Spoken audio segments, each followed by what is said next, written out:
Other news tonight, a disturbing story of alleged child abuse making headlines nationwide. Authorities say a Metro mother and her friend beat, starved, and locked up her 14-year-old son.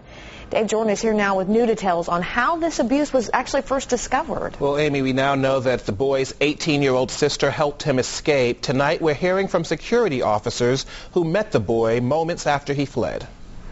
The National Guard building on Northeast 36th Street is where that 14-year-old boy sought refuge after escaping what he called an abusive home.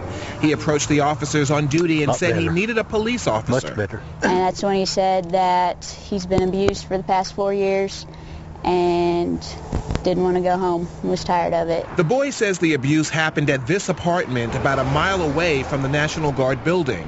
Officers say his body was covered with new and old wounds. They looked like bruises and burn marks.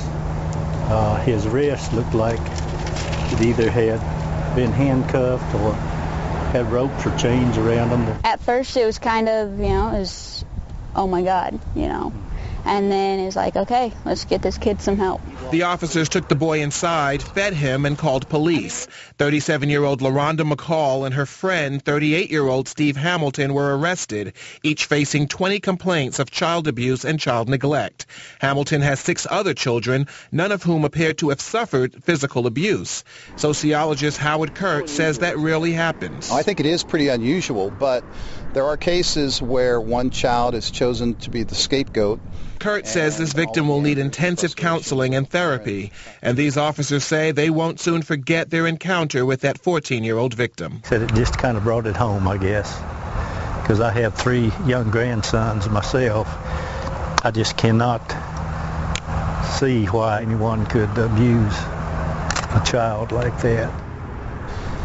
That 14-year-old boy is now in DHS custody, as are 5 of his minor siblings. His sister was not taken by authorities, Amy, because she is 18 years old. Okay, Dave. And we spoke to the manager of that apartment complex. She says that McCall has only lived there a month and that neighbors were unaware of any abuse.